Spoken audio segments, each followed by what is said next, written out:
Fathul Rizkia, Prodi Pendidikan Agama Islam, Fakultas Agama Islam, Universitas Islam Majapahit, semester 4, kelas A. Kepada yang terhormat Bapak M. Syariful Lili, selaku dosen pengampu mata kuliah SKI. Di video kali ini bertujuan untuk menjawab tugas-tugas UAS SKI. Kedatangan Islam ke Indonesia terjadi dalam beberapa gelombang utama. Yang pertama yakni gelombang awal yang terjadi pada abad ke-7 14 Masehi. Islam pertama kali masuk ke Indonesia melalui perdagangan Arab dan Gujarat yang berdagang di pesisir Sumatera dan Jawa. Mereka membawa ajaran agama Islam bersama dengan nilai-nilai keagamaan dan budaya mereka. Yang kedua yakni gelombang kedua terjadi pada abad ke-13 16 Masehi. Islam semakin berkembang melalui kontak dengan perdagangan dari Gujarat Arab, Persia, dan India Selatan. Para penyebar ajaran agama Islam dari daerah ini membawa pengaruh agama dan budaya yang lebih kuat ke wilayah-wilayah Indonesia. Yang ketiga, gelombang ketiga pada abad ke-16 18 Masehi. Pada periode ini Islam semakin menyebar melalui pendirian kesultanan Islam seperti Kesultanan Aceh, Kesultanan Demak di Jawa. Kesultanan ini tidak hanya menjadi pusat agama, tetapi juga menjadi pusat kebudayaan dan kekuasaan politik.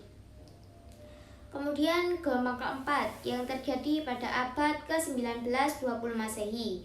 Periode ini ditandai dengan perluas agama Islam di Indonesia, termasuk melalui gerakan-gerakan reformasi seperti gerakan Wahabi yang mempengaruhi pola keagamaan dan kebudayaan di beberapa daerah. Beberapa contoh kebudayaan Indonesia yang dipengaruhi oleh ajaran agama Islam.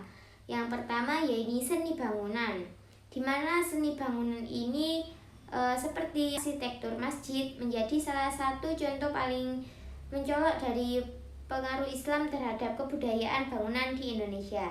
Masjid-masjid di Indonesia mengikuti berbagai gaya arsitektur Islam dari gaya Melayu, Jawa hingga Arab. Contohnya adalah Masjid Agung Demak yang menggambarkan gaya arsitektur masjid abad pertengahan di Jawa. Yang kedua yaitu bahasa dan sastra. Bahasa Indonesia memiliki banyak kata serapan dari bahasa Arab yang berkaitan dengan ajaran agama Islam seperti kata-kata untuk ritual keagamaan dan istilah-istilah agama. Sastra Islam juga berkembang di Indonesia dengan adanya karya-karya sastra berbahasa Arab, Melayu, dan Jawa yang berbasis agama Islam. Yang ketiga yaitu kesenian. Seni pertunjukan di Indonesia juga dipengaruhi oleh Islam seperti tarian-tarian yang menggambarkan nilai-nilai agama atau etik Islam, seperti tari saman dari Aceh atau tari sufi dari Jawa.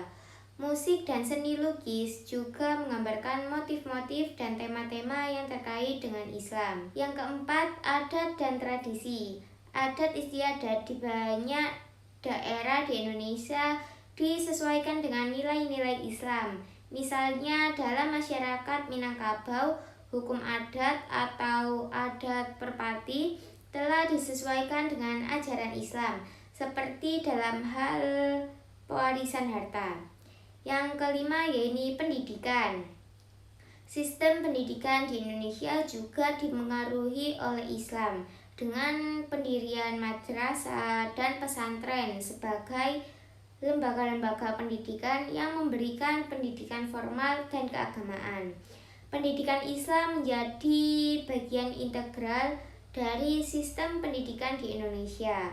Pengaruh Islam terdapat kebudayaan Indonesia tidak hanya terlihat dalam aspek-aspek di atas yang sudah saya sebutkan tadi, tetapi juga dalam nilai-nilai sosial, moral, dan filosofis yang membantu identitas budaya Indonesia secara keseluruhan. Demikian dari saya yang bisa saya sampaikan. Kurang lebihnya mohon maaf. Wassalamualaikum warahmatullahi wabarakatuh.